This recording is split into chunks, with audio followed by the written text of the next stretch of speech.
natin bigyan ng malakas na palakpas sa ating Panginoon.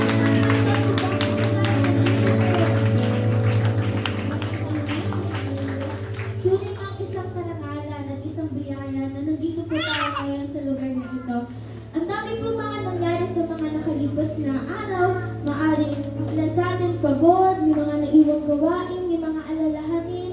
Pero nandito po tayo ngayon sa lugar na ito upang papulihan ang ating Panginoon. At sa Diyos po, lahat ng pagod ay mapapawi. Amen po ba? Amen! Lahat ng kabigatan ay gagaan. Kaya ngayong hapon po ito, pupuli po tayo sa ating Panginoon ng buong puso at itataas po natin siya.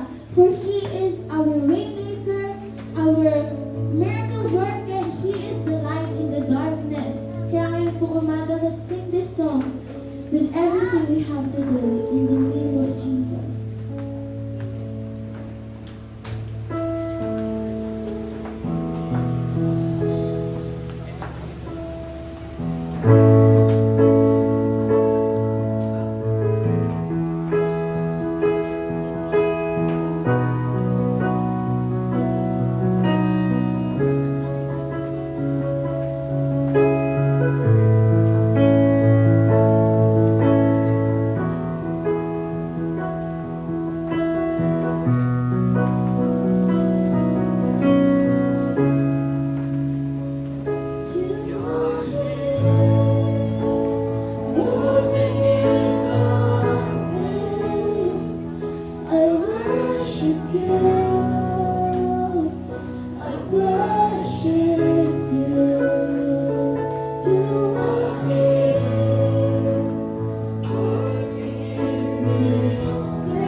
Waymaker, miracle worker, promise keeper, light in the darkness, my God, that is who you are. You are Waymaker, miracle worker, promise keeper, light in the darkness, my God, that is who you are. You are Waymaker, miracle worker, promise keeper, light in the darkness, my God, that is who you are. You are Waymaker, miracle worker, promise keeper, light in the darkness, my God, that is who you are.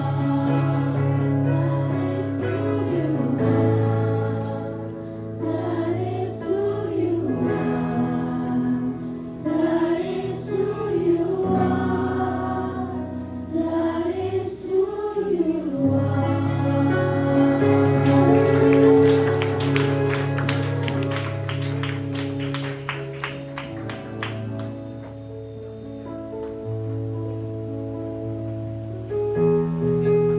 Hallelujah.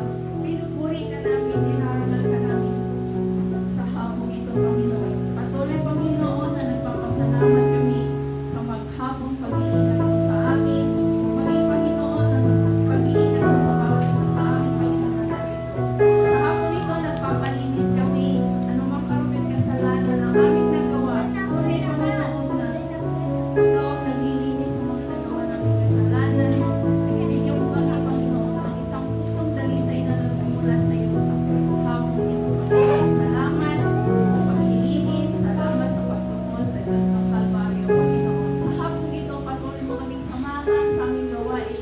Mula simula hanggang matapos, kumilos ka sa bawat isa sa amin at samahan kami ng Santo Espiritu Banal sa aming kalagitnaan. Patuloy, Panginoon, na pagtagumpayin mo ang iyong gawain mula simula hanggang matapos. At dinadalang din namin, Panginoon, ang maghahayag ng banal na salita. Naming Pastor Peter Obiena, Panginoon, bigyan mo siya ng karunungan, kalakasan, sa pagpapahayag ng iyong banal na salita. Anuman ang fresh revelation mo sa hapong ito, tunay nga, Panginoon, ang pagkain espiritual, ang tanging mapapamigyan namin sa hapong ito. Salamat, Panginoon, balot namin man ang iyong makapangyariang dugo ang iyong gawain ito. Mula simula hanggang matapos, patuloy na pinakasal namin, Panginoon, ang gawa ng kaaway, Espiritu, Panginoon, ng disturbances, out in Jesus' name, Espiritu ng malayong kaisipan, out in Jesus' name, mga sakit karamdaman, out in Jesus' name, Jesus' name. Salamat, Panginoon, sa hapong ito, ay inangkin na namin ang katagumpayan, signs and wonder, and miracle after preaching the word. Salamat, Panginoon. Muli sa namin ibinabalik ang mataas papuri, pagdakilat mo sa salamat sa tanging pangalan ng aming Panginoon Jesus. Amen and amen. Hallelujah! This is the day that the Lord has made. Kaya nararapat lamang po na tayo ay magalang at patuloy na purihin ang ating Panginoon. Patuloy po nating awitan ang ating Panginoon, King of Majesty.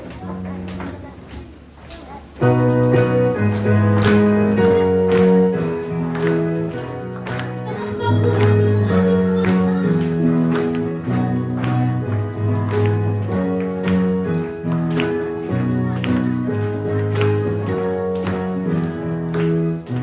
You know that I love you. You know that I want to know so much more.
shield.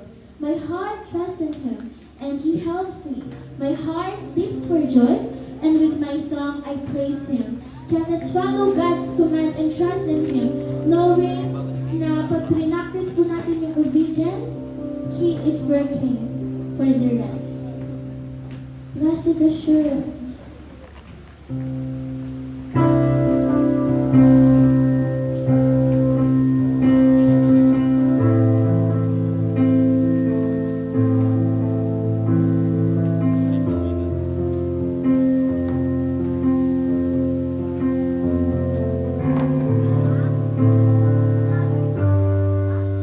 Blessed assurance.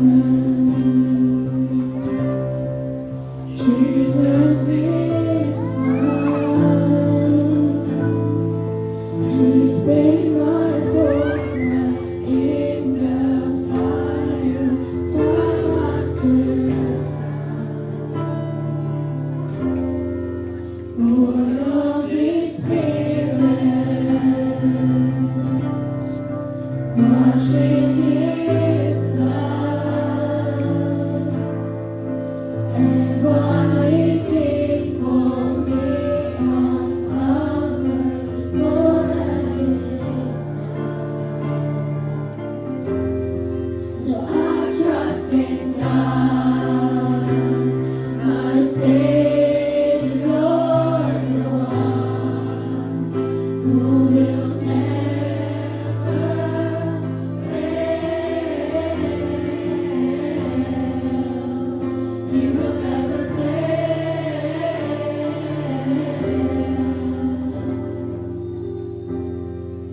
Perfect submission, all is at rest. I know the author of tomorrow has ordered my steps. So this is my story, and this is my song, praising my risen King and Savior all the day long. So I trust in God, my Savior, the one who will never fail. He will never fail. I trust in God, my Savior, the one who will never fail. He will never fail.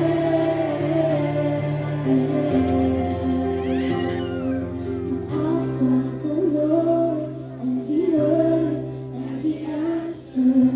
I sought the Lord, and He heard, and He answered. I sought the Lord, and He heard, and He answered. That's why I trust Him. That's why I trust Him. I sought the Lord, and He heard, and He answered. I sought the Lord, and He heard, and He answered. I sought the Lord, and He heard, and He answered. That's why I trust Him. That's why I trust Him. I sought the Lord,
Praise the Lord. Minsan pa ho natin palakpakan ang ating Diyos na mahal. Sa pong mapagpalang hapon po sa ating lahat. Sa hapon po ito ay patuloy po natin sambahin ang Diyos sa pamamagitan ng kanyang buhay at banal na salita. Makibukas po tayo sa aklat po ng ikalawang Timoteo, Kapitulo 1, talatang 6 hanggang 10. Sa oras po ito, hayaan po natin na galang po natin ang pagbasa ng kanyang buhay at banal na salita. Tayo po ay sumandaling tumayo at basahin po natin ang kanyang buhay at banal na salita.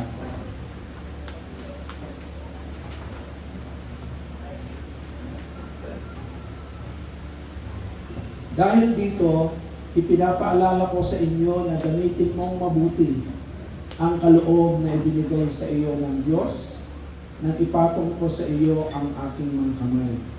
Sapagkat ang Espiritong ibinigay sa atin ng Diyos ay hindi Espiritu ng kahinaan ng loob, kundi Espiritu ng kapangyarihan, pag-ibig at pagpipigil sa sarili.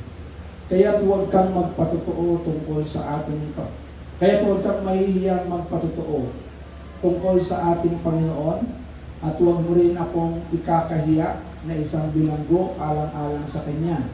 Sa halip, makihati ka sa pagtitiis para sa magandang balita.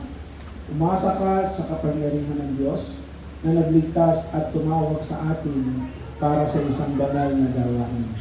Ginawa niya ito hindi dahil sa anumang nagawa natin, kundi ayon sa Kanyang layunin at kagandahang loob.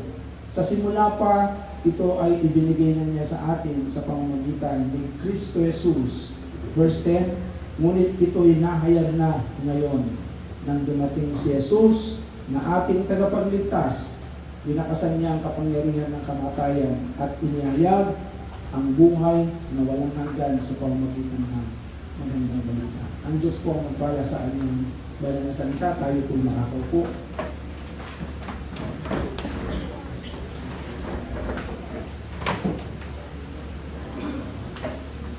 Sa oras po ito, tunayin ko po kayo. Sino po rito ang takot mamatay?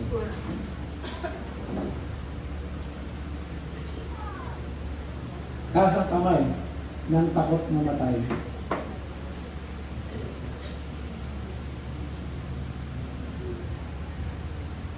Katotohanan, marami po takot mamatay. Tama? Takot mamatay ang sino man. At bakit natatakot ang isang tao? Sapagkat ang tao ay natatakot dahil hindi pa siya danaw. Hindi pa siya danaw. At hindi pa niya naintindihan kung ano ang kalooban ng Diyos. Subalit sa isang tao na nakakaunawa ng kalooban ng Diyos, at ang salita ng Diyos ay walang takot pagdating sa kamatayan. Sa hapong ito ay nais kong sabihin sa atin na maliwanag ang sinasabi ng Biblia. Sa Romans chapter 3 verse 23. Ano ang sinasabi ng Romans 3:23? Lahat ay nagkasala, walang sino mang umabot sa pamantayan ng Diyos. At lahat ay makasalanan. Ibig sabihin, makasalanan. So walang matuwid kahit isa.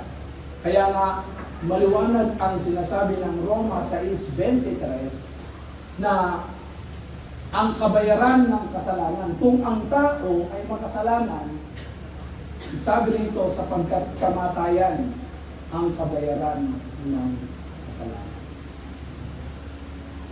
So, ang tao ay merong kamatayan. Kamatayang pisikal. At maaaring danasin ng tao ang kamatayang spiritual.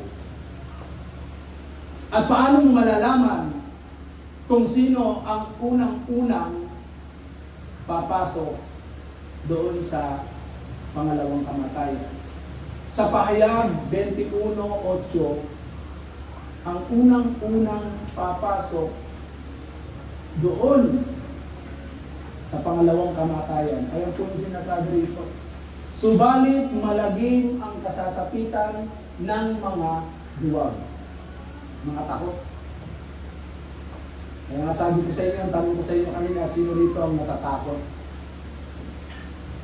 Mamatay. Kaya nga kapag naintindihan natin kung ano ang kalooban ng Panginoon, tayo ay hindi na matatakot. Pero tingnan po ninyo, malagim ang kasasapitan ng mga taong duwag. Mga taong taksil, mga taong nagpapasa sa kasuklam-suklam na mga kahalayan, mamamatay tao, nakikiapid, mga mangkukulam, mga sumasamba sa Diyos-Diyosan, at lahat ng sinungaling. At magiging bahagi nila ay sa lawang nagliliyab na apoy. Ito ang pangalawang kamatayan. Pangalawang kamatayan. Ang sabi ko sa inyo kanina ay physical na kamatayan, sasapitin ng tao. So ang tao ay meron pong physical na kamatayan. At maaari din danasin ang pangalawang kamatayan kapag ang isang tao ay hindi nakasumpong sa kalooban ng Diyos, gumagawa ng mga kasalanan. Kaya nga, dito sa ating binasa kanina, sa verse 10 ng 2 Timothy chapter 1, ang sabi rito, ngunit ito'y nahayag na nang dumating si Kristo Jesus na ating tagapagligtas. Tingnan po ninyo. Winakasan niya ang kapangyarihan ng kamatayan at inihayag ang buhay na walang hanggan sa pamamagitan ng magandang balita. So makikita natin ang pagdating ng ating Panginoong Jesucristo dito sa lupa. Bakit siya pumunta dito sa lupa? Sapagkat ang pakay ng ating Panginoong Jesucristo, pumarito siya para wakasan ang kamatayan. So ibig sabihin, maaaring hindi na danasin ng isang tao ang kamatayan spiritual kapag siya ay nagkaroon ng pananampalataya. Sabi po ng Romans chapter 6 verse 23, tingnan ninyo yung ugnayan nitong sinasabi na po sa Pablo rito sa verse 10 na ito sa Romans 6:23. Anong sabi diyan? Sapagkat kamatayan ang kabayaran ng kasalanan, ngunit ang libreng kaloob ng Diyos ay buhay na walang hanggan sa pamamagitan ni Kristo Jesus na ating Panginoon. So very clear ang scripture na ang tao na kung saan maniniwala kay Kristo, sasampalataya kay Kristo, ay hindi na niya dadanasin ang kamatayan.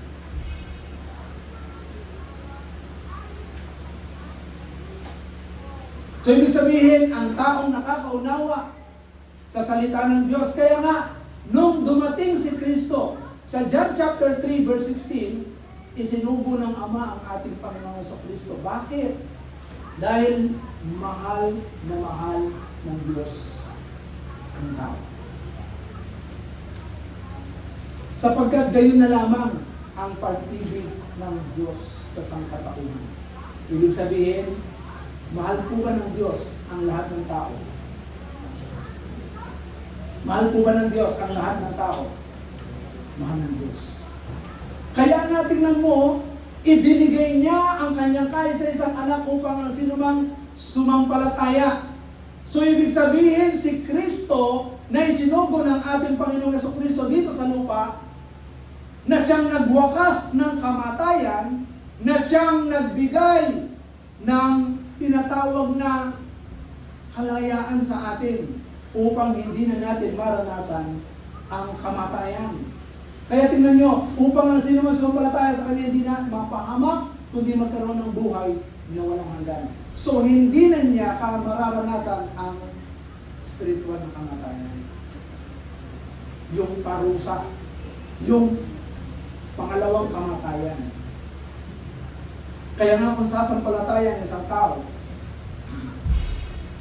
mawawala ang takot niya.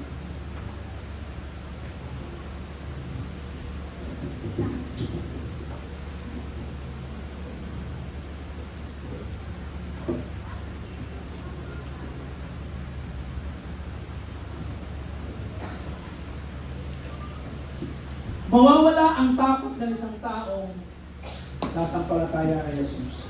Kaya sa oras na ito, kung ikaw ay mananalig kay Kristo, sinasabi ng Biblia, hindi ka na mapapahamak. Hindi ka na mapupunta sa impyerno. So anumang oras, hindi natin hawak ang ating buhay. Ngayon, buhay ka, mamaya hindi mo alam. Kukunin ka na ng Diyos. Pero ang pinakamagandang panghawakan natin ay matiyak mo na ikaw ay mapupunta sa langit. Hindi lahat ng tao ay mapupunta sa langit. Lahat ng tao mahal ng Diyos. Pero hindi lahat mapupunta sa langit. Bakit? Sabi po diyan, ito po ay isang pagpilit ng isang tao kung pipiliin niyang sumampalataya sa ating Panginoon. At kung din siya ay pipiliin din ng Diyos. Sapagkat lahat ng tao sa balat ng lupa ay merong pinili ang Diyos. Hindi lahat ay papasok doon sa karya ng Diyos. Kaya nga, ang sabi diyan, upang ang sinumang sumampalataya sa Kanya ay hindi mapahamak, kundi magkaroon ng buhay na walang hanggan. Kaya nga si Kristo, maliwanag na sinasabi niya sa John 14:6, ako ang daan. So malinaw na sinasabi ni Kristo, tingnan ninyo, na ako ang daan, ang buhay at ang katotohanan, walang makaparoroon sa langit, sa Ama, kundi sa pamamagitan ko. Hindi reliyon. Kung reliyon ang pag-uusapan natin, na magiging daan para ikaw ay makarating sa langit, lahat ng reliyon, kahit satanista, huwag mong sayangin yun. Kasi lahat ng reliyon, kung yun ang makapagliligtas sa atin at magiging daan para ikaw ay makapunta sa langit. So, lahat ng reliyon, satanista, budista, siklista, tahista, reliyon arit, hindi pala reliyon yun. So, maliwanag ang scripture na ito ay hindi ang reliyon. Hindi rin yung mabubuting gawa. Ay, mabait ako! Hindi yung kabaitan natin, wala kang ginagawang masama. Sasabihin natin, wala naman akong ginagawang masama eh. Ang bait-bait ko nga. Sabihin mo sa katabi mo, mabait ka ba?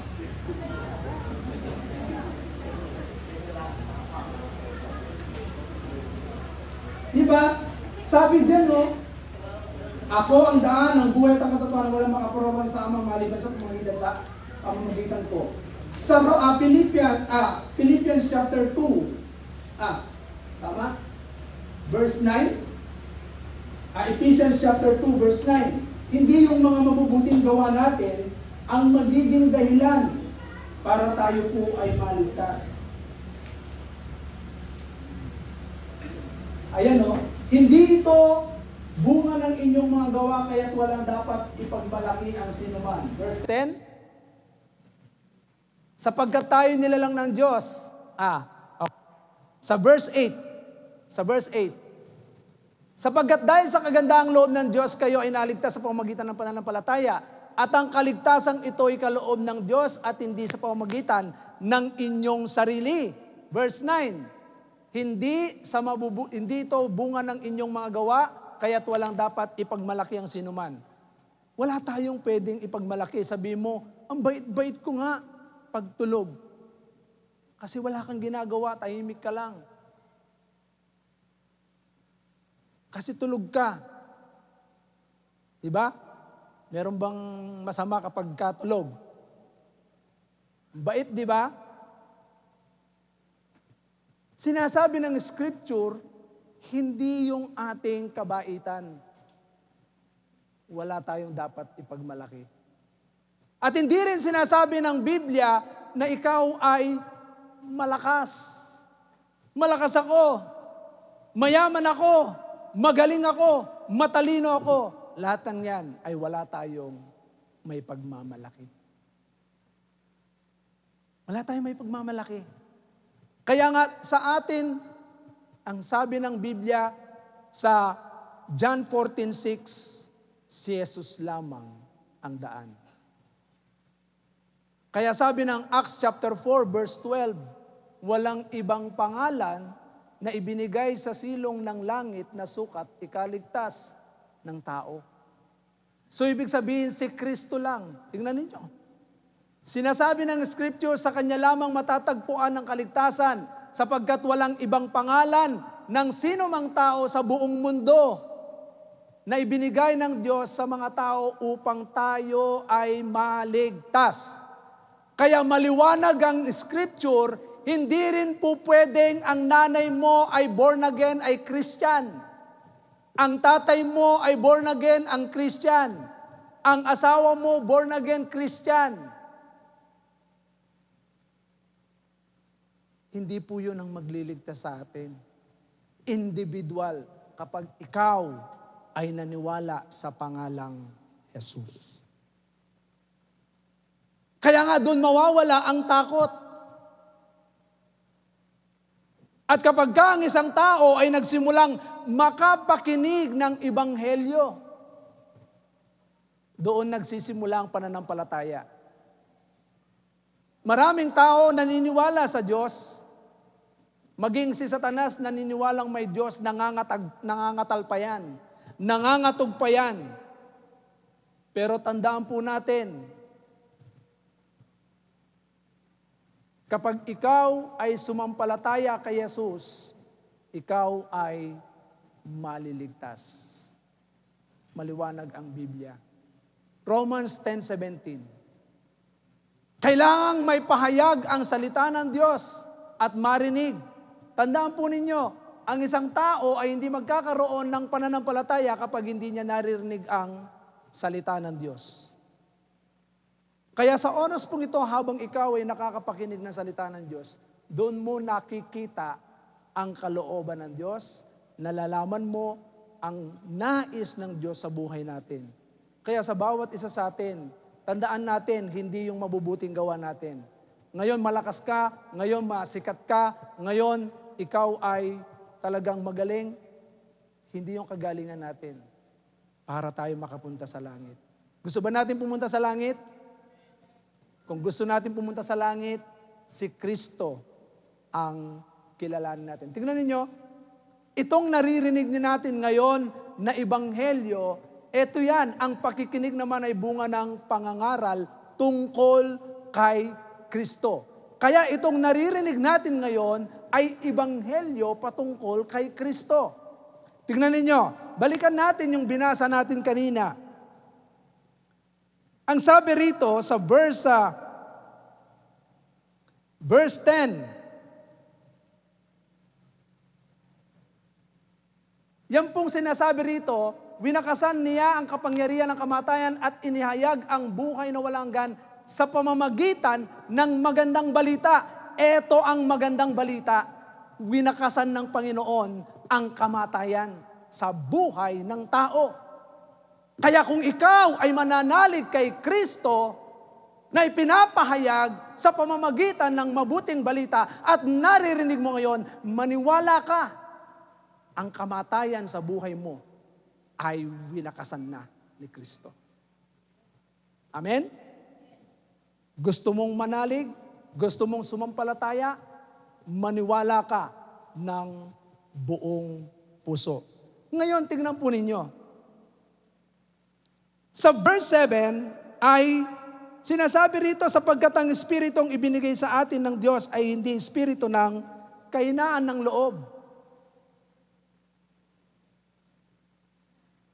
Ano ang nais ng Panginoon na iparating sa atin? So matapos na tayo ay magkaroon ng kaligtasan, naligtas tayo sa pamamagitan ng pananampalataya natin kay Kristo.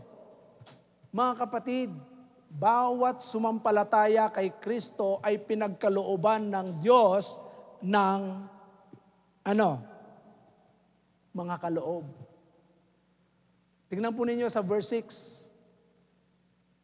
Bawat isa na sumampalataya kay Kristo ay pinagkalooban ng Diyos ng mabuting kaloob. Amen po ba? Meron pong mga gift. Meron pong binigay ang Diyos na kakaibang mga kaloob ang Diyos sa atin. Kaya sinasabi na po sa Pablo, tignan po ninyo, marami takot ipahayag si Kristo. Kasi bakit? Takot silang ma-reject. Naku, baka mamaya pagka senior ko si Christ, sabihin nila sa akin, born again. Mga kapatid, tayo po ay pinagkalooban ng Diyos ng iba't ibang kaloob. Iba-iba ang kaloob na meron ang bawat isa. Kaya sabi rito, dahil dito pinapaalala ko sa inyo na gamitin mong mabuti ang kaloob.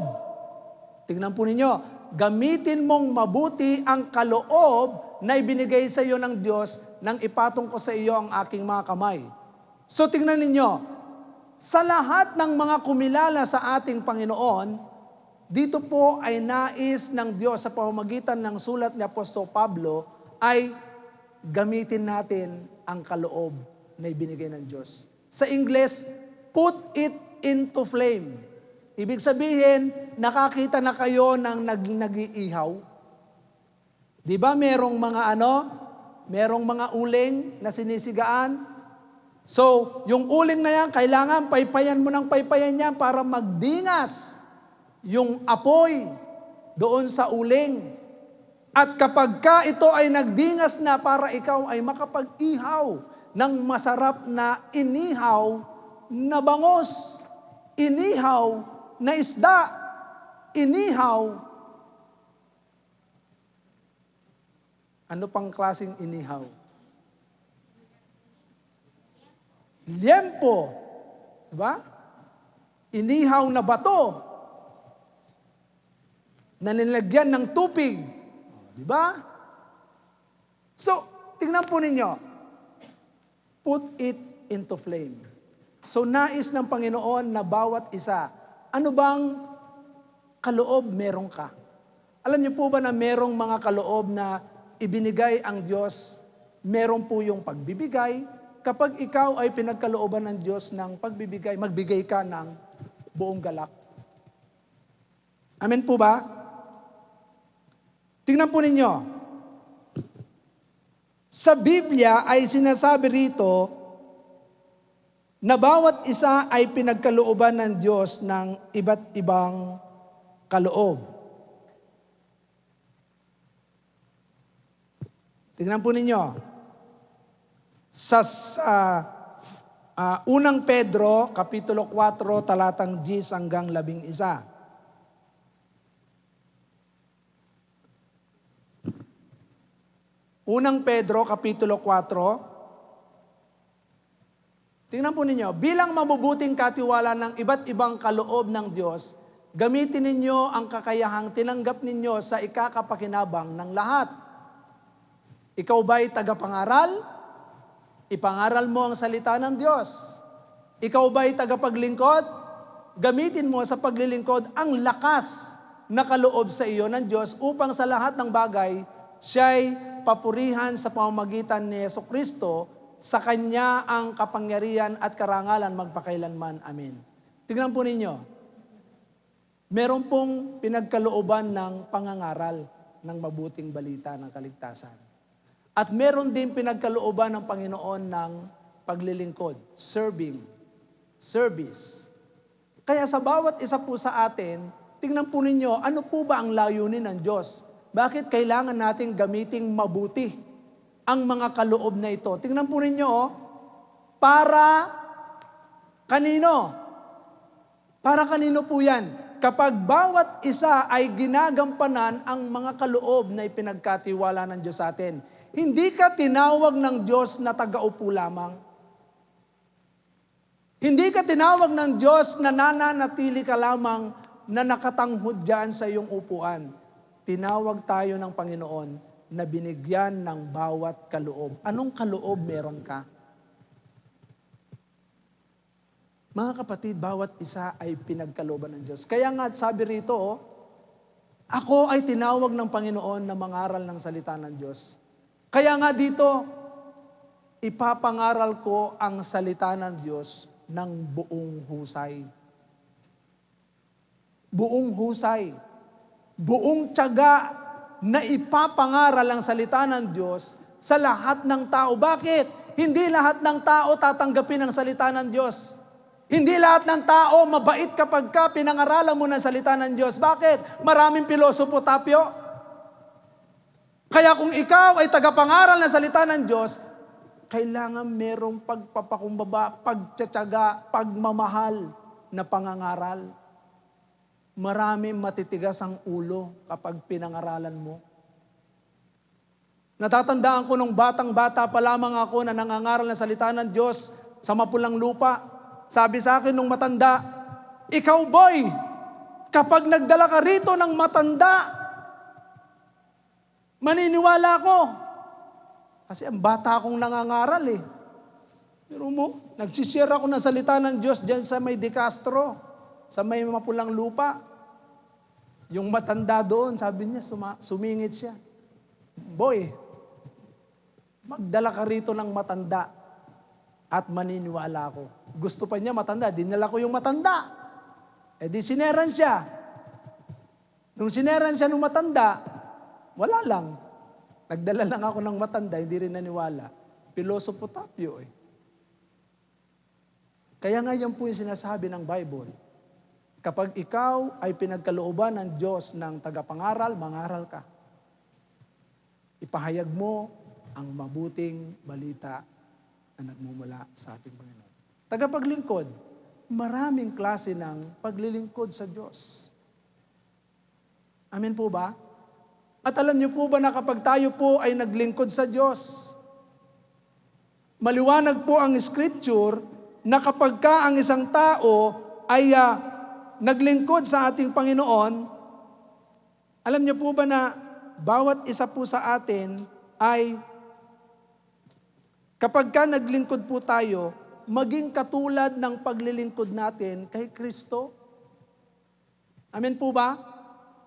Naglilingkod ng merong kababaang loob. Naglilingkod ng merong pagsunod. Alam nyo ba, si Kristo ay naglingkod mula nung siya ay bumaba rito, sinunod ang nais ng Diyos, ang kalooban ng Diyos. Kaya nga sa bawat isa po sa atin, kung tayo po ay maglilingkod sa Diyos, dapat maging katulad po tayo ng paglilingkod na ginawa ng ating Panginoong Jesucristo. Kaya po, tingnan po ninyo,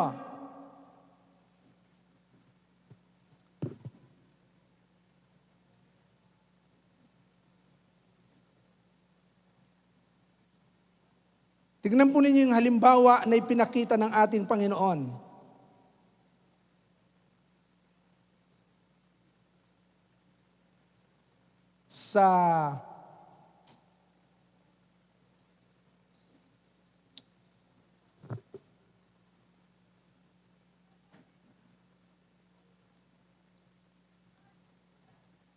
Sa Philippians chapter 2, verse 10 to 11.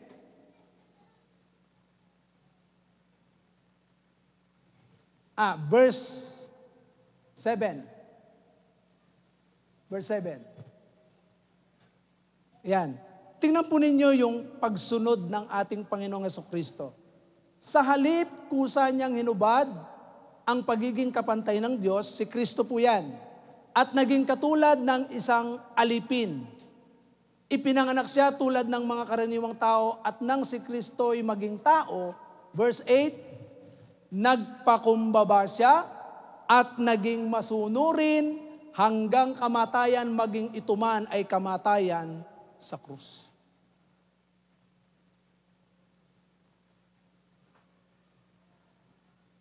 Humility. Obedience. Mula nung siya ay bumaba sa lupa, hinubad niya ang kanyang pagiging Diyos. Bagamat siya ay Diyos, nagkatawang tao, at siya po ay naglingkod. Naglingkod siya ng merong kababaang loob, pagpapakumbaba, at naging masunurin siya hanggang kamatayan sa krus. Tingnan po ninyo yung kamatayan sa krus. Ang kamatayan sa krus, ito ang pinaka nakakahiyang parusa noong panahong iyon. Kapag ikaw ay ipinako sa puno. Itong pinakakahiyahiyang parusa. Ikaw na ang pinakamasamang tao sa balat ng lupa. Kaya nga si Kristo hanggang kamatayan sa krus. Kaya nga tingnan ninyo ang sabi ng ating Panginoon, ang sino mang gustong sumunod sa akin. Mga kapatid, sinasabi ni Christ, merong 3 bagay na dapat maging katangian na katulad ng ating Panginoon. Una, kalimutan ng ating mga sarili. Sa paglilingkod sa Panginoon, dapat kalimutan mo yung sarili mo. Huwag mong isipin na, paano kaya yung my face? Paano kaya yung yung aking itsura? Mga kapatid, hindi mahalaga kung anong itsura mo kapag naglilingkod ka sa Panginoon. Ang mahalaga, puso. Maganda ang puso. Amen po ba? Hindi mahalaga na maganda ang iyong postura. Ang mahalaga ay maganda ang postura ng puso natin. Deny yourself. Kalimutan natin yung ating mga sarili. Huwag nating intindihin. Sapagkat sinasabi ng Scripture, ang sinumang mag-ingat ng kanyang buhay, siya yung mawawalan . Pero sinabi ni Kristo, ang sinumang magbigay ng buhay alang-alang sa akin at sa aking mga salita, siya yung magkakaroon ng buhay. Amen po ba? Sa Mark chapter 8, simula verse 34, makikita natin ito sinasabi ko. Hanggang 38. Anong mapapala na isang tao? Makamtaman niya ang lahat ng bagay. Kung ang kanyang kaisa-isang buhay dito sa lupa ay mapapahamak. Ayan, makikita po natin 34. Mark chapter 8 verse 34 hanggang 38. Sinasabi po diyan, nakalimutan natin ang ating mga sarili.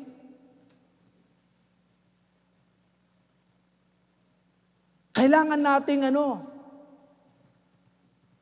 ibigay ang buong pusong paglilingkod sa Diyos. Amen po ba? I remember nung ako po ay naglilingkod na kabataang panoon. Pagkatapos po namin magakot ng mga simento, 200 simento kami ang magkakarga sa truck. Tapos kami rin ang magdidiskarga nung 200 simentong yon. Gaano kabigat yon? Ako pa ang nagdadrive ng truck. Kaya nga sabi ko nga, sa panahon ngayon, ang sarap ng buhay ng mga ngayon, naglilingkod sa Panginoon. Konting hirap lang. Uy, pagod ka na. Mga kapatid sa amin, grabe ang pagod namin, tagaktak. Kulang na lang ang tumagaktak sa amin ubos na yung pawis namin. At pagkatapos, matutulog kami. Alam niyo po ba, sa stage matutulog kami dahil pagod na kami. Sa stage, pag gininaw kami, yung kurtinang puro alikabok, yun ang aming magiging kumot. At dahil meron kaming kasama, talagang kakalimutan mo yung sarili mo. Alam niyo ba na meron kaming kasama na grabe ang amoy nung kumot niya. Mukhang 2 taon na yatang hindi nilalaban yung kumot na yon. Tapos nakahilera kaming lahat na ganyan. Siya po yung nandoon sa unahan ng electric fan. Ay di lahat nung amoy nung kanyang kumot. Talagang sarap ng tulog namin. Walang pakialam. Bakit? Masaya kaming naglilingkod sa Panginoon. Amen po ba? Tingnan nyo, mula noon, na-enjoy ko yung paglilingkod sa Panginoon. Naghahakot ng semento, naghahakot ng hollow block, hanggang sa matapos yung simbahan doon sa simbahan na pinaglilingkuran ko noon.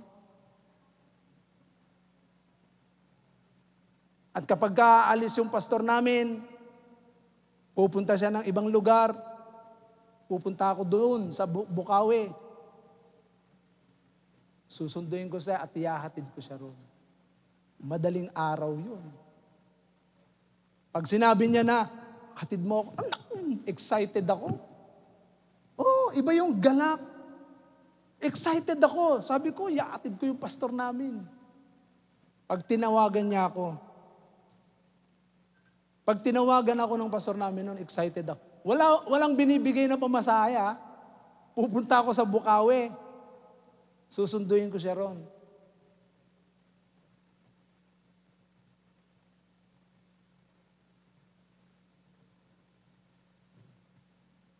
Naging hatid sundo ako ng anak niya. Tagahatid ako ng anak niya.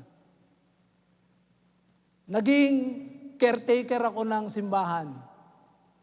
Dahil may school doon, kailangan linisin ko ang school bago dumating ang mga estudyante.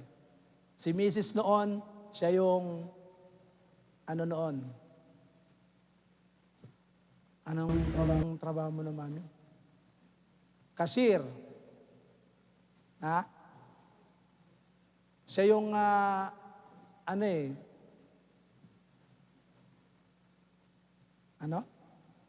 Attendance? Guidance. Attendance. Guidance. So, naging security guard din ako dun sa dahil walang security guard. Ako na nandun sa may pinto. Hatid sundo rin ako ng mga estudyante. Lahat ng mga bag ng mga estudyante, iaakyat ko lahat sa 2nd floor. At maging yung tubig. Dahil walang tubig dun sa itaas, madaling araw pa lang nag-iigib na ako ng tubig doon sa...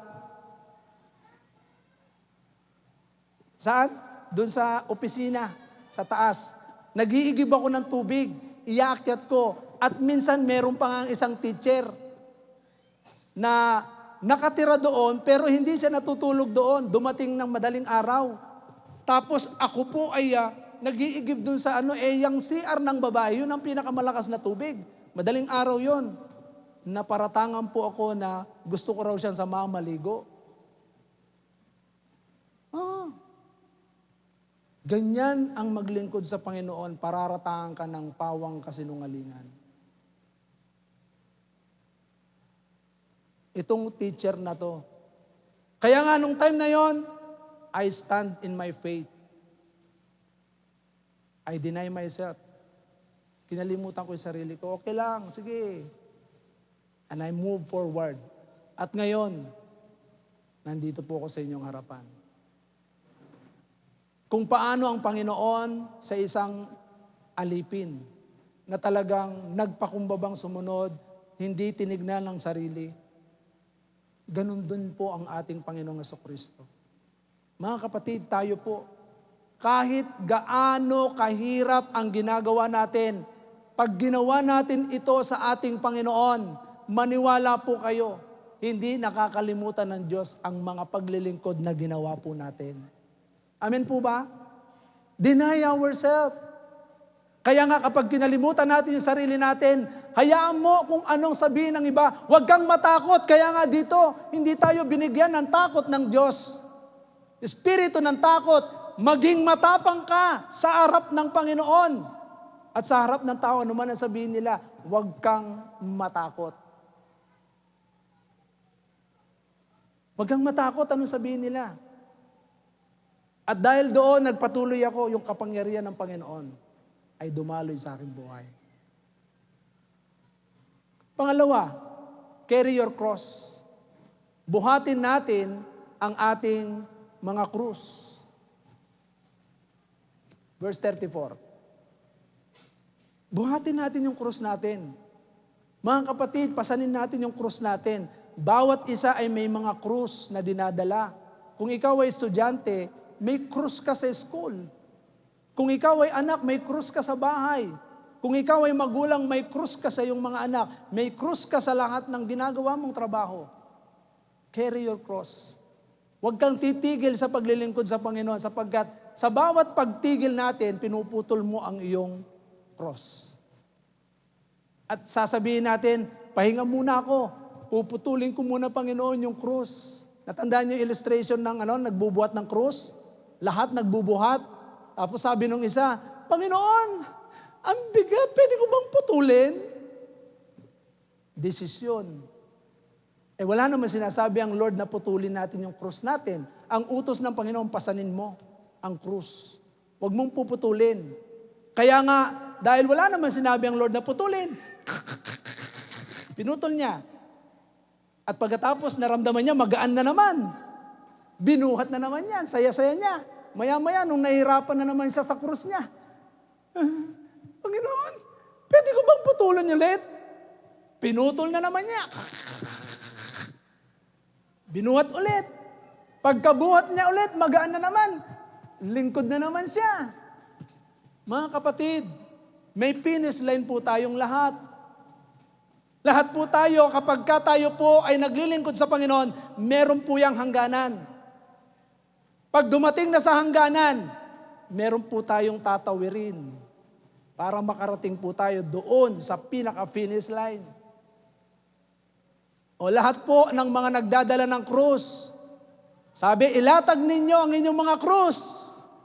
Paglatag ng mga jug, tawid, nakatawid. Tapos siya, paglatag niya, toing, bitin. Bakit? Pinutol yung krus niya. Mga kapatid, pasanin mo ang krus na meron ka. Huwag kang magrereklamo. Pasanin mo anuman ang meron ka. Bakit? Si Kristo po ang katuwang po natin. Habang binubuhat natin yung krus natin. Amen po ba? Pangatlo, sumunod. Kanino? Mga kapatid, kay Kristo lamang po tayo susunod, wala nang iba. Hindi tayo susunod sa mga ayaw maglingkod sa Panginoon.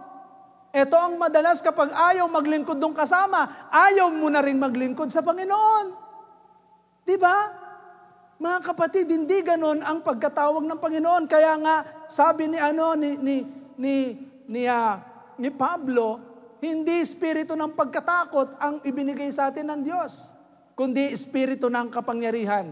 Kapag ikaw ay nananalig at nananampalataya, hindi ka matatakot kahit mag-isa ka na lang. Amen po ba? Alam niyo, merong isang pastor, isa na lang yung tinuturuan niya, pero sabi niya, I would rather preach. Sabi niya, na mangangaral ako na parang bukas, katapusan na, kahit isa lang. Biro mo, isa na lang yung kanyang sinesiran, at yun po ay ginamit din ng Panginoon. Kahit isa lang. Mga kapatid, kahit ilang kayo naturuan ko, pag kayo naman ay nakikinig, praise the Lord. Marami nga, hindi naman marunong sumunod, di naman marunong makinig. Mas mainam na konti, pero sumusunod. Palakpakan natin ang Panginoon. Aanhin mo ang maraming mga nakikinig, tapos hindi naman marunong sumunod sa salita ng Diyos. Amen po ba? Kaya nga, sino ang susundin natin? Si Christ. Si Christ lang po ang susundin natin. Kaya nga ako, naka-experience ako ng mga bagay na hindi maganda. Pero I follow Christ. Sumunod ako kay Kristo, hindi sa tao. Kaya sa bawat isa sa atin, dapat alam natin at kilalanin natin kung sino ang sinusunod mo. Kapag ang iyong sinusunod ay nakabase lamang sa kasama mo, huwag ka nang maglingkod. Sapagkat hindi magiging kalugod-lugod sa Diyos ang paglilingkod natin. Dapat nakabase ang paglilingkod natin, kay Kristo tayo sumusunod. Amen po ba? Amen po ba? Kaya nga dito, maliwanag ang scripture. Kaya nga, sabi ko nga sa inyo, nung meron akong nakausap na missionary. Sabi nung 2 missionaryong ito at namatay po sila nung missionary kuno, namatay sila nung pandemic. Sabi nila, Pastor, merong ipinapagawa sa amin ng Diyos. Sabi nung 2 mag-asawa na ito. Kaya lang inaantay namin yung pera na gagamitin namin. Ang tagal, lumipas ang pandemic. Pero wala pang pandemic, narinig ko na sa kanila yon. Hindi sila nakapag-misyon. Bakit? Ang kanilang pagsunod ay nakabase sa pera. Mga kapatid, alam niyo po ba na ako po ay nilagyan ng tibay ng loob sa puso? Meron o wala, susunod ako sa Panginoon. Maglilingkod ako sa Panginoon. Amen po ba? Kaya nga, sabi ko nga, hindi ako affected kapag wala. Hindi ako affected kapag meron. The same lang. Bakit? Sumusunod ako kay Kristo eh. Hindi rin ako affected kapag marami akong kasama. Hindi rin ako affected kapag wala akong kasama. Dapat ganun ang mindset natin. Sapagkat ang sinusunod natin, si Kristo. Amen po ba? Hindi nakabase ito sa mga tao. Kaya nga yung iba kapag hindi na sumama yung isa, ay hindi na kami sasama. Mga kapatid, hindi ganon. Hindi ganon ang ating pagsunod sa Diyos.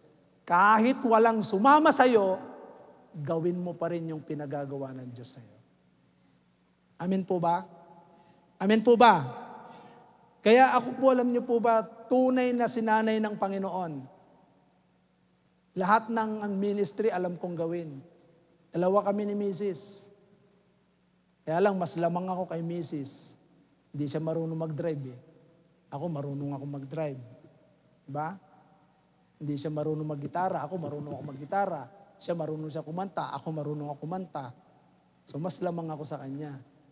Pero dahil kasama ko siya, sabay kaming naglilingkod sa Panginoon. Amen po ba? Tandaan ninyo sa haba ng panahon ng paglilingkod sa Panginoon, napakaraming tao na nakasama sa gawain ng Panginoon. Iniwan na kami ng marami, pero nananatili pa rin kaming sumusunod sa kalooban ng Panginoon. At kayo ang katibayan. Amen po ba? Kayo ang katibayan. Kaya nga ang pagsunod natin hindi yung nakabase sa tao. Amen po ba? Kaya ganito po ang sinasabi ni Apostol Pablo sa kanyang sulat. Put it into flame. Fan it into flame. Paypayan natin. Anuman ang iyong kaloob.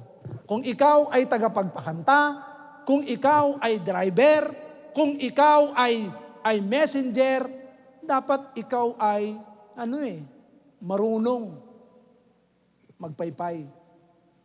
Hasain natin yung ating kaloob. Amen po ba? Kung ikaw ay taga-gitara, mag-gitara ka. Buong husay. Kung ikaw ay security, gamitin mo yung pagiging security. Mga kapatid, lahat po yan. Kaya nga, hayaan natin na habang tumatagal, yung kaloob ng Panginoon, dapat lumalago po yan. Amen po ba? Nadidevelop po yan. Katulad ko noon, nung una akong sumabak sa pangangaral ng salita ng Diyos, sa totoo lang, di naman ako marunong mangaral eh. Hindi ako marunong magsalita. Pero dumating sa panahon, dahil hinubog na ng Diyos at ako ay talagang ginamit at the same time, pinaypayan ko ng pinaypayan ito. Hanggang sa ito ay mag-alab.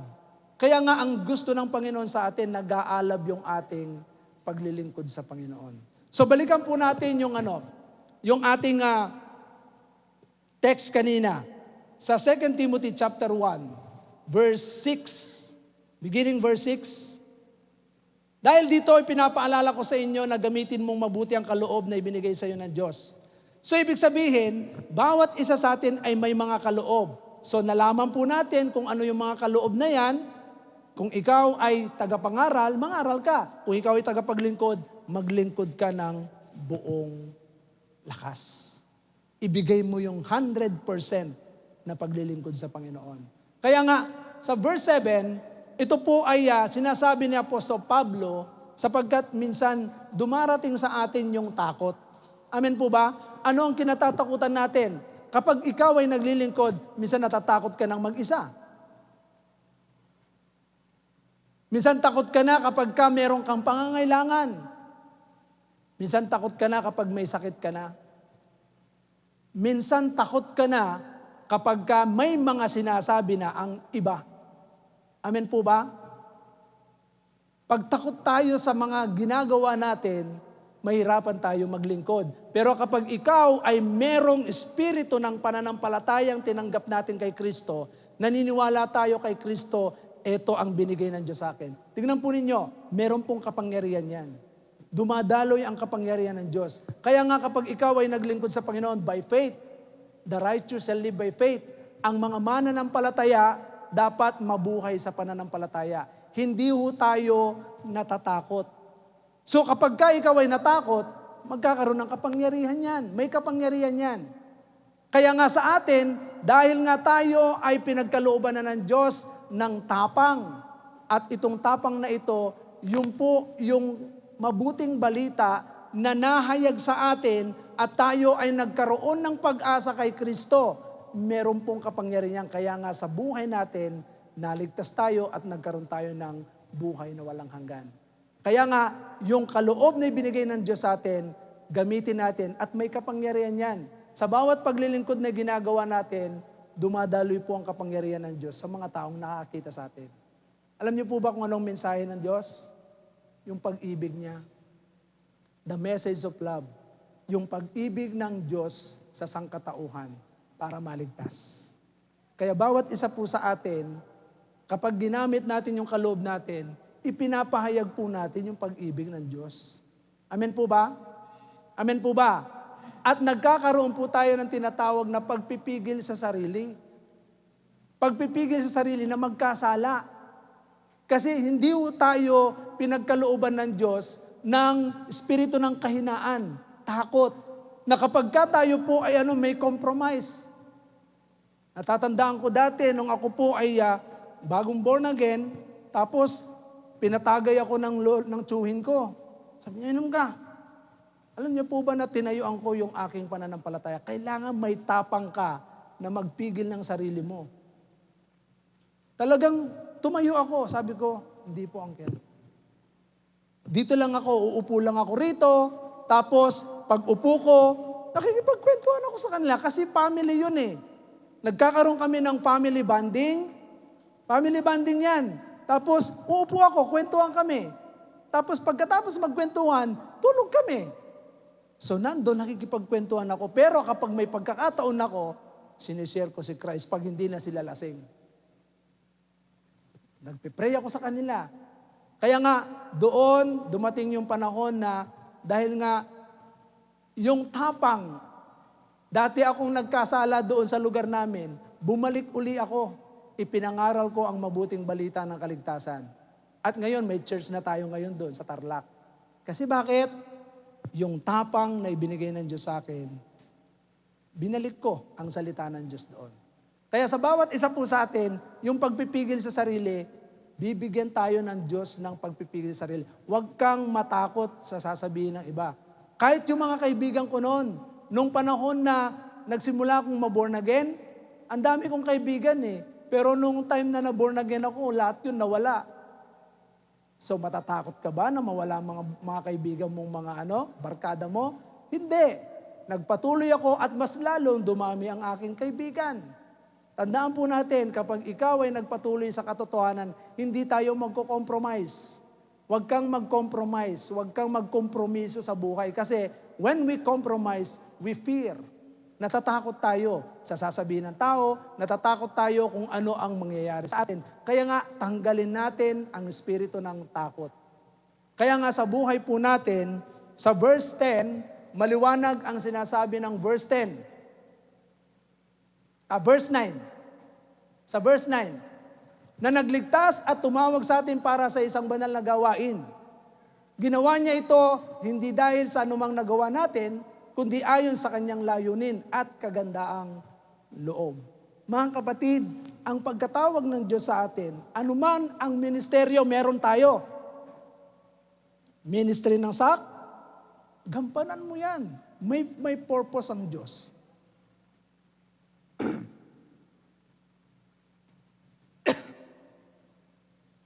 May layunin ng Diyos. At dahil sa kagandahang loob ng Diyos, tayo ay pinagkalooban niya ng kaloob. Tandaan po natin kung saan tayo naroroon na ministeryo, tandaan po natin pagyamanin mo yang kapatid. Bakit? Hindi lahat pinagkakatiwalaan sa mga bagay na yan.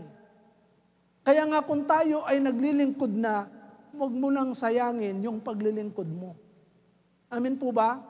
Huwag kang matakot sa kinabukasan mo. Huwag kang matakot sa kinabukasan ng mga anak mo. Huwag kang matakot sa kinabukasan ng iyong pamilya. Maniwala ka sa Panginoon. Bakit? May kapangyarihan na dumadaloy sa buhay natin sapagkat ang Diyos ang nagsabi.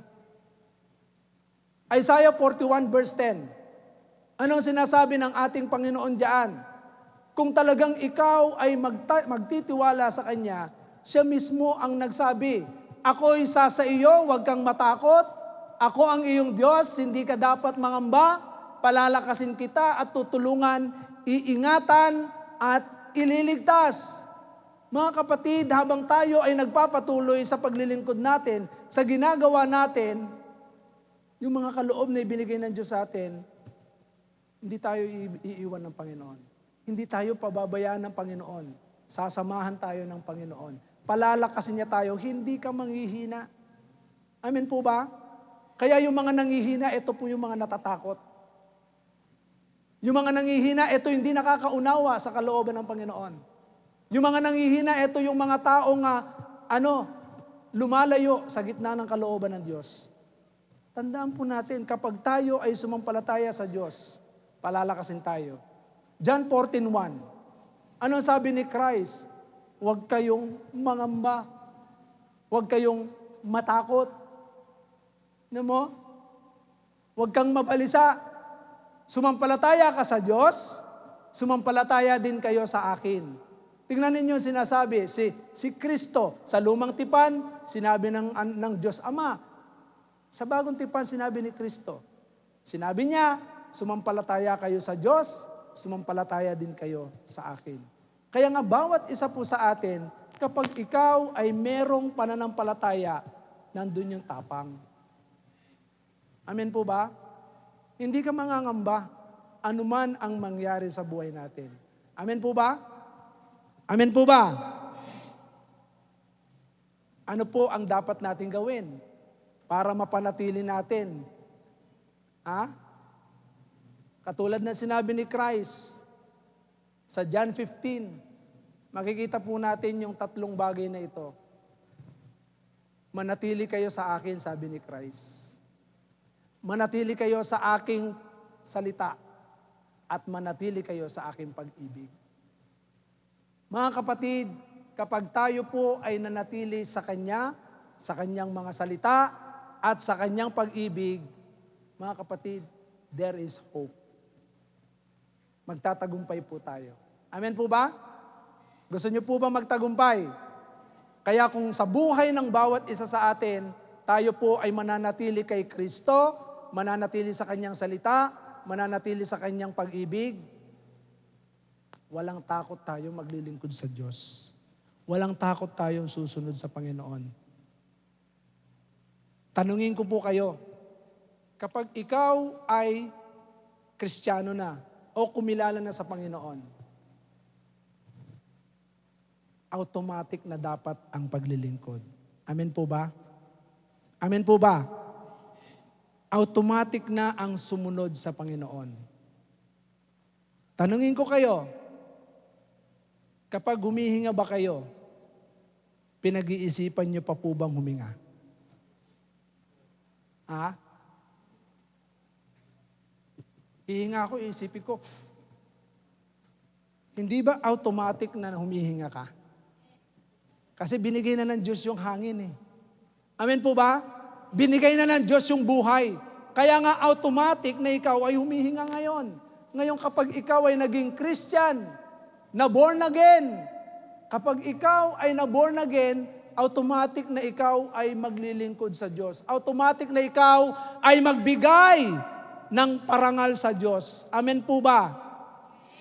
Sa ikararangal ng Diyos. Kaya nga ang buhay natin, binigyan tayo ng Diyos ng mga kaloob, binigyan tayo ng Diyos ng buhay, binigyan tayo ng kaligtasan, binigyan tayo ng kapatawaran, automatic yan, serve God. Automatic yan, lagi kang nandito pag araw ng linggo. Pag may gawain, hindi yan pinipilit. Automatic din yan, kapag ka sumamba sa Panginoon, sumasamba ka. Hindi ka pinipilit. Itaas mo ang iyong kamay.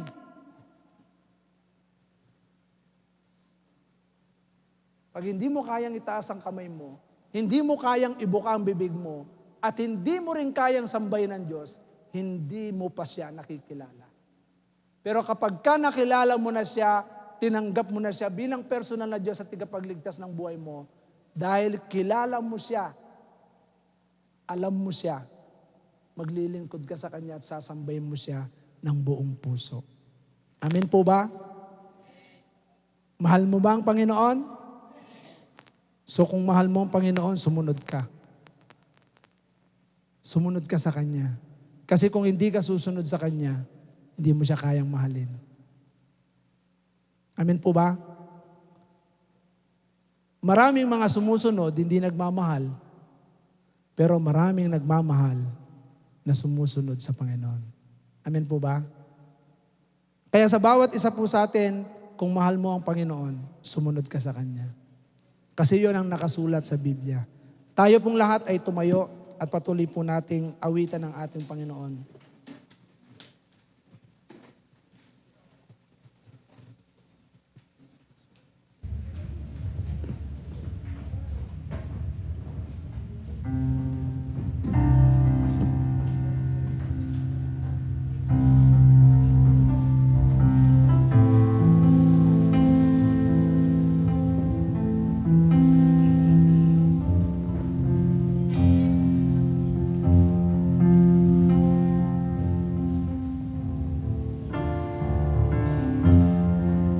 Kapatid, sa oras na ito,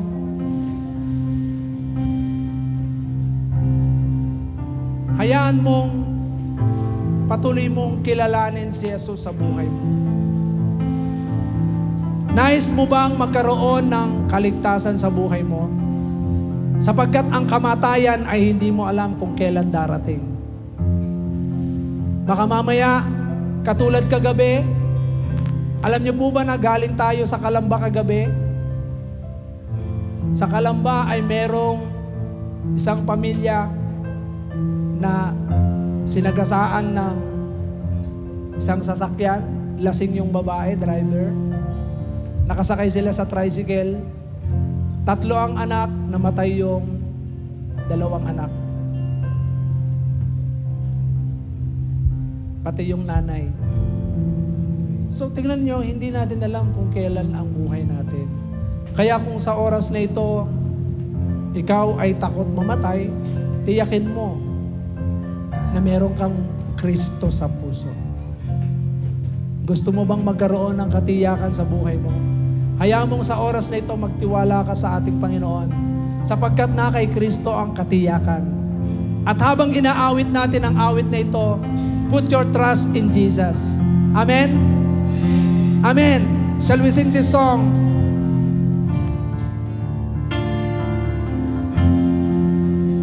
Blessed assurance, Jesus is mine.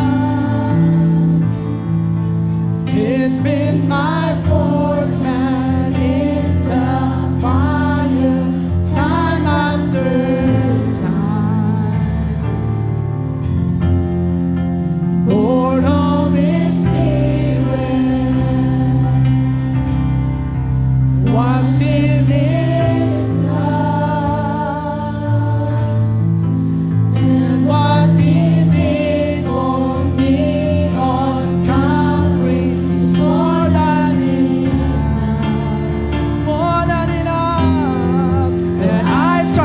in God, my Savior, the one who will never fail. He will never fail.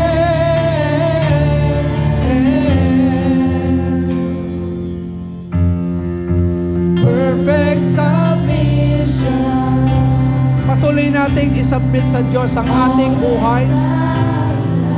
Hayaan mong ikaw ay patuloy na magsuko ng buhay sa Diyos. Kung nais mo ang iyong kinabukasan ay magkaroon ng katiyakan, ang iyong hakbang kay Kristo mo ilagak ang iyong buhay.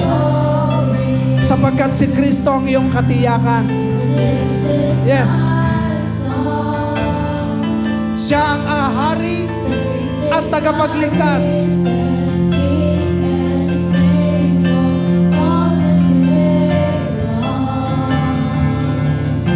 I trust in God, my Savior, the one who will never fail. He will never fail. I trust in God, my Savior, the one who will never fail. He will never fail.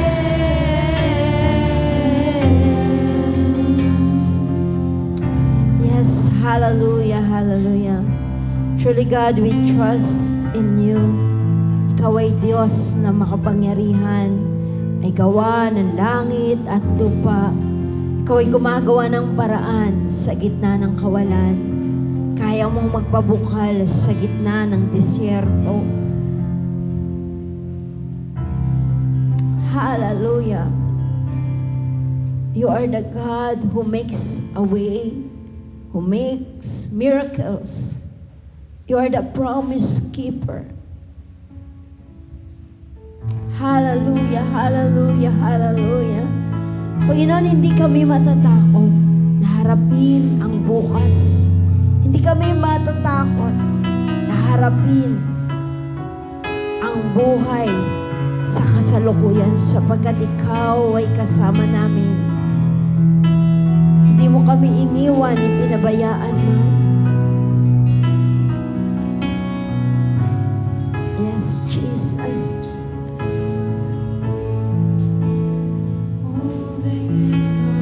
Kumikilos po ang Diyos sa ating kalagitnaan. He makes miracle. He is a promise keeper. Yes, Jesus. You are so good, God.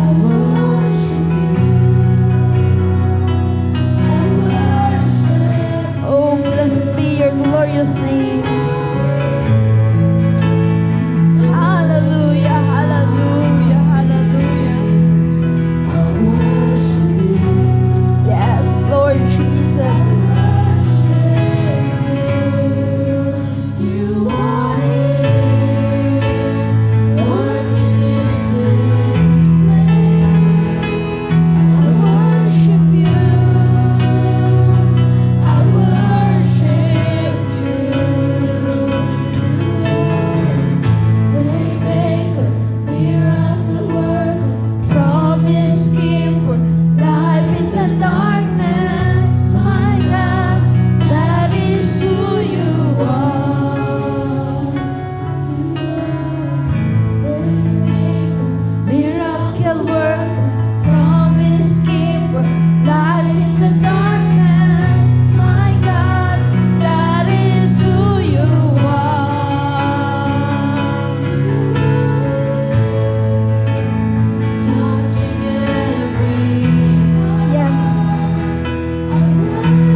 kapatid, sabi po ng Luke chapter 12 verse 7, even yung pong bilang ng ating mga buhok ay alam ng Diyos.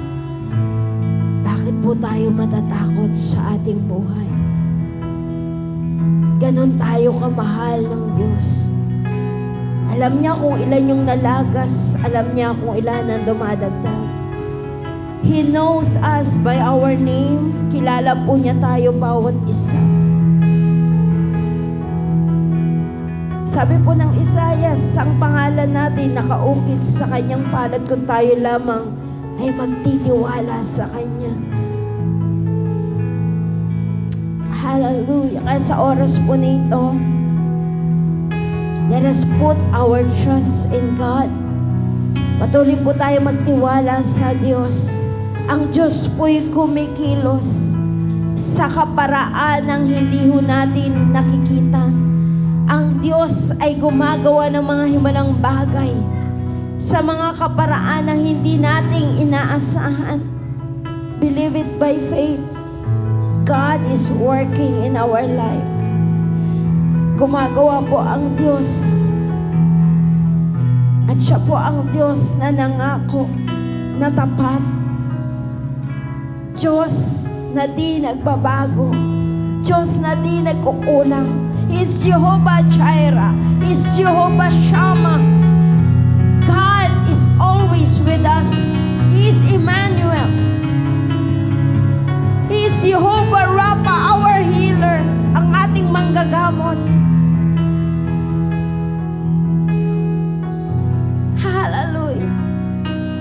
He is El Shaddai, the God Almighty, ang makapangyarihang Diyos.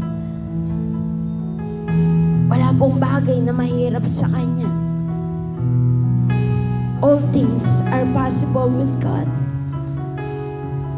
Thank you, Jesus. Thank you, Lord, for your great love unto us.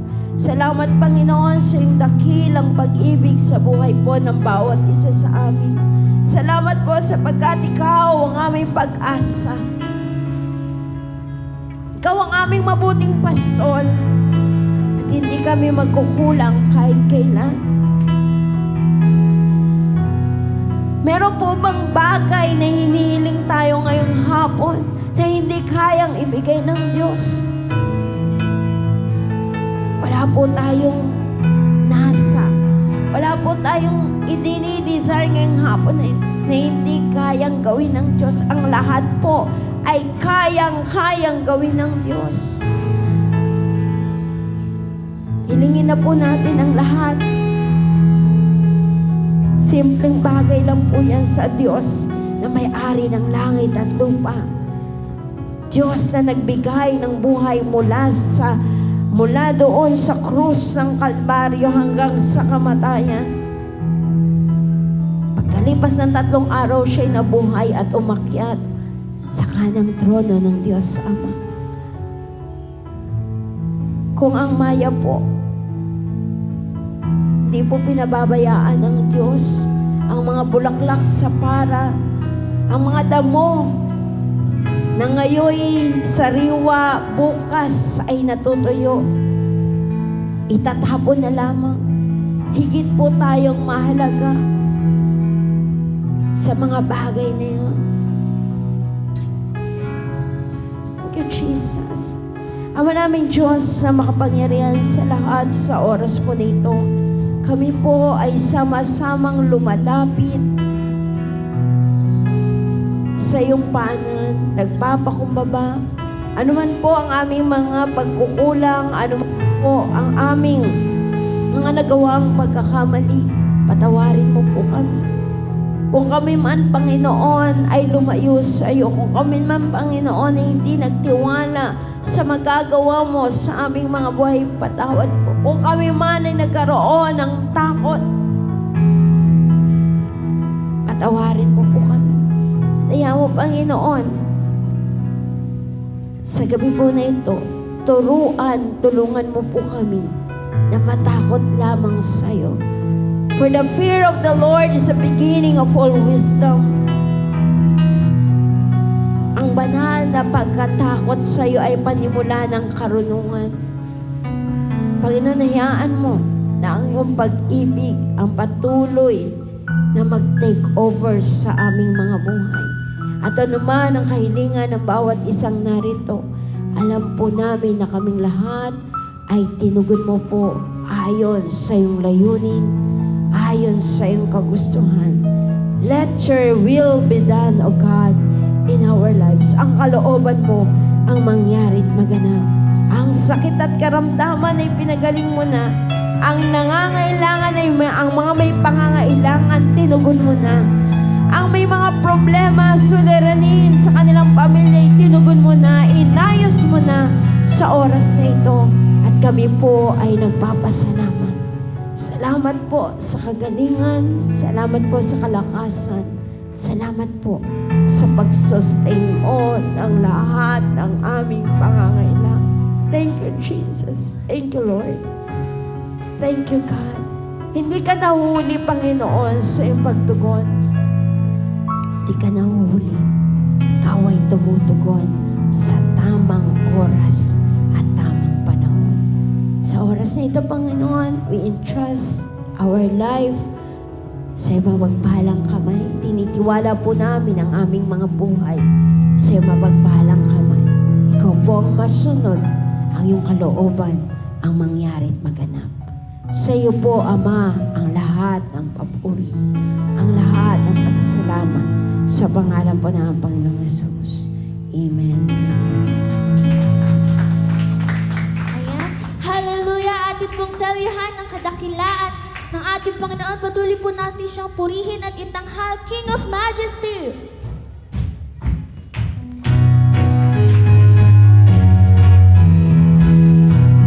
Ipalakpak po natin ang ating mga kamay.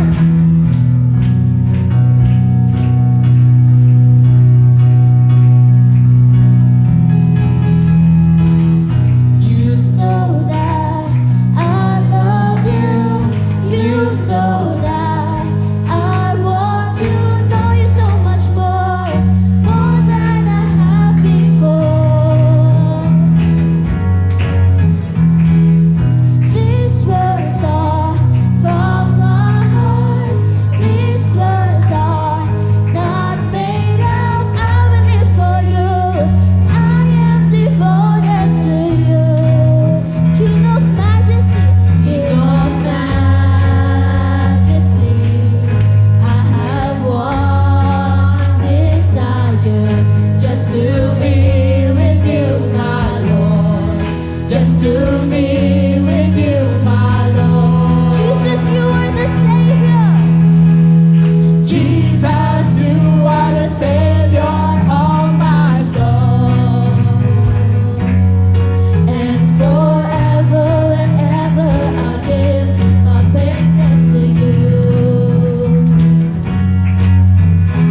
Jesus, you are the Savior of my soul. And forever and ever I give my praises to you. Minsan ka, Jesus, you are the Savior of my soul. And forever and ever I give my praises to you. You know that I love you. You know that I want to know you so much more than I have before. These words are from my heart. These words are not made up. I will live for you. I am devoted to you. King of Majesty, I have one desire, just to be with you, my Lord. Just to be with you, my Lord. Jesus,